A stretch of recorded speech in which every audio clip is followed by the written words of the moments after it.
مصلحا ومجددا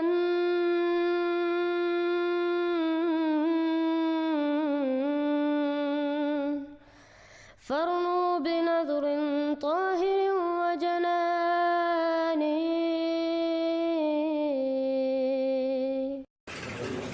لیکن جب ہم اپنی تبلیغ بھول گئے، وہ قادیانی جہاں پہنچے انہوں نے اپنے مذہب کی تبلیغ کی، لوگوں نے سمجھا یہی سچا اسلام. میں کوٹلی آزاد کشمیر گیا، کشمیر کے کوئی دوست ہوں گے یا پتہ نہیں ہے، آدھے کوئی ایک تو ہمیں ملے تھے کل پرسوں، کچھ ہوں گے بہرحال ہیں. تو کشمیر کا ایک ضلع ہے، اس کا نام ہے کوٹلی. میں وہاں گیا، مجھے پتا چلا کہ وہاں پر ایک ڈاکٹر تھا قادیانی، شاہ نواز. وہ ڈاکٹری کرتا تھا، پریکٹس کرتا تھا. اس پریکٹس میں سے جتنا پیسہ کماتا تھا اس میں سے 70% وہ مذہب کی تبلیغ کے اوپر لگاتا تھا اور 30% وہ اپنے گھر کے خرچے کے اوپر لگاتا تھا. لیکن اس نے اس خرچ سے کیا کیا، وہاں کوٹلی میں اسلام اور قادیانیت کے درمیان فرق ختم کر دیا. چنانچہ وہاں لوگ یہی سمجھتے ہیں کہ مسلمان اور قادیانی ایک چیز ہے. مسلمانوں کی 29 بچیاں وہ قادیانیوں کے نکاح میں چلی گئی.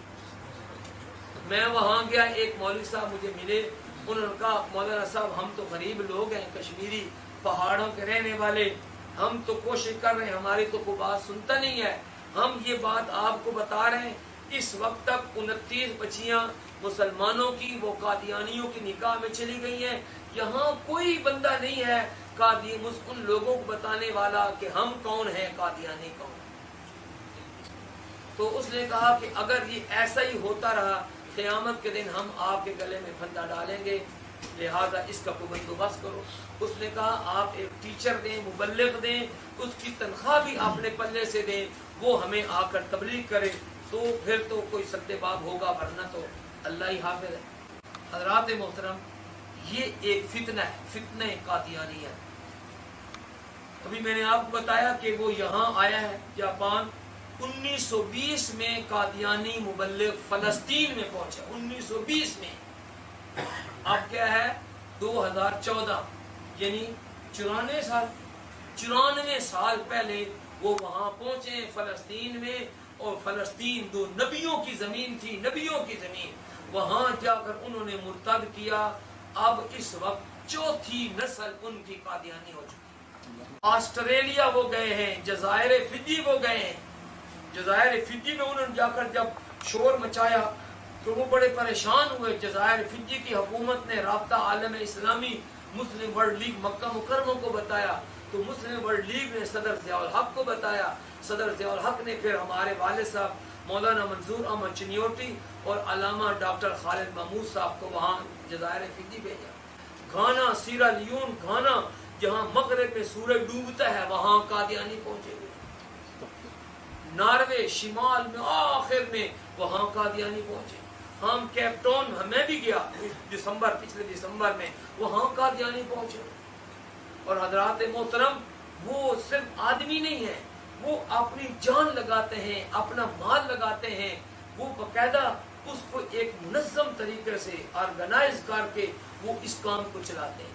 پچھلے سال انہوں نے اپنے مذہبی ونگ کو چلانے کے لیے جو فنڈ اکٹھے کیے وہ 750 ارب روپیہ تھا. 750 ارب. وہ تبلیغ کرتے اور اس کے بالمقابل ہم مسلمان ہیں وہ نہیں ہے. دوسرا وہ جھوٹا فتنہ جو ابھی میں نے آپ کو بتایا، قادیانی فتنہ، وہ کیا کر رہا ہے. ابھی آپ کو میں نے فائنینشل ان کا پروگرام بتایا. 750 ارب روپیہ سالانہ وہ اس تبلیغ کے اوپر خرچ کرتے ہیں. مرزا طاہر جو ان کا چوتھا خلیفہ تھا، اس نے مرنے سے پہلے ایک سپیچ کی وہاں انگلینڈ میں. اس نے کہا کہ دیکھو حضرت مریم کی جو والدہ تھی انہوں نے ایک نظر مانی تھی، ربی انی نظرت لک ما فی بطنی محررا، کہ اے اللہ میرے پیٹ کا جو بچہ ہے میں اس کو تیرے گھر بیت المقدس کے لیے وقف کرتی ہوں. تو اس مرزا طاہر نے کہا کہ آج قادیانی مذہب کو بچانے کے لیے تم جو عورتیں بیٹھی ہو تمہارے بھی پیٹوں کے بچوں کی ضرورت ہے. اس نے کہا مجھے 10,000 عورتیں چاہیے جو یہ اعلان کریں.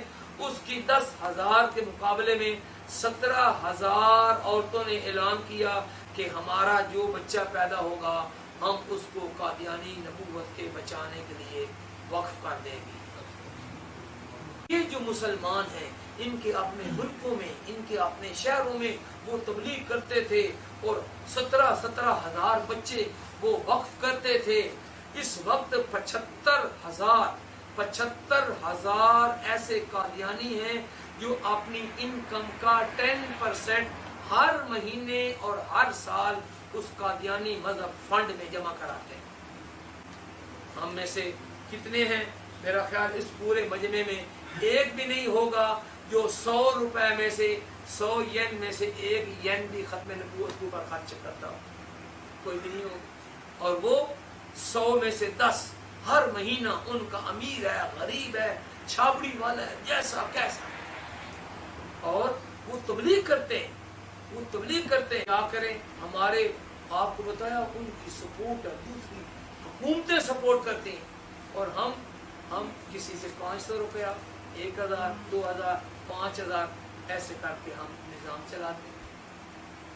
اس وقت ہم ایسی کتابیں چھاپتے ہیں انگلش میں. اب وہاں ایک فیکٹری کا وہ ڈائریکٹر ہے, مجھے کل اس کا میسج آیا کہ آپ جاپان تو آ گئے ہیں, ہمارے پاس کب آنا ہے, اس کا پروگرام ہے کہ وہاں ہم ختم نبوت کے 1 ہفتے کا کورس کروا دیں. کہتے ہیں یہاں بہت زیادہ قادیانیت پھیل رہی ہے, لیکن ظاہر بات ہے وہاں جانے تو ٹکٹ کا خرچہ ہے, کتابیں جانی ہیں اور کچھ ہوتے ہیں.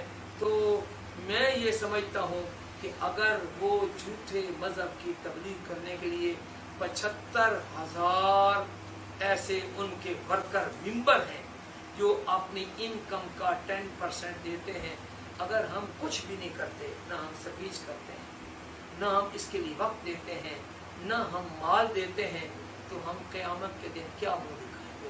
قادیانی کو ابھی میں نے آپ کو بتایا کہ 17,000 عورتوں نے تو ایک اعلان کیا.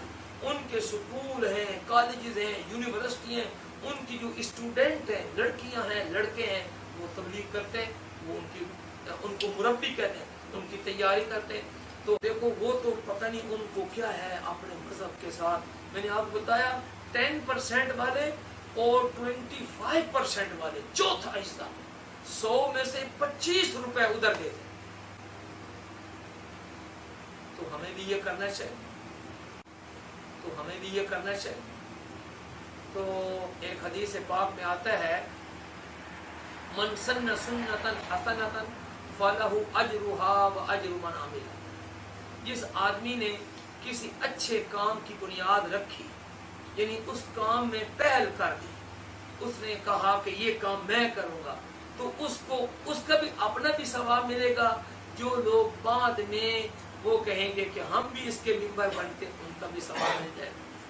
تو میں یہ دیکھنا چاہتا ہوں پہلا انسان کون ہے جو یہ کہتا ہے کہ ہم بھی ختم نبوت کے ایسے ہی ممبر بنتے ہیں. ماشاءاللہ پہلا, اب جو اٹھے گا اس کا ثواب ماشاءاللہ. ختم نبوت کے مشن میں کتنا ہم وہ نہیں کرتے سب ماشاءاللہ. ہم یہ نہیں کہتے بھائی, ہم آپ کو یہ نہیں کہتے 10% لگاؤ یا 25% لگاؤ, کم از کم 100 میں سے 1 تو لگا دو, 100 میں سے 1 تو لگا دو. ٹھیک ہے کہ نہیں؟ If you have not yet subscribed, make sure to subscribe and click on the bell icon so you can get notifications for every new video. Also make sure to like and comment on the video and follow on Twitter and Instagram.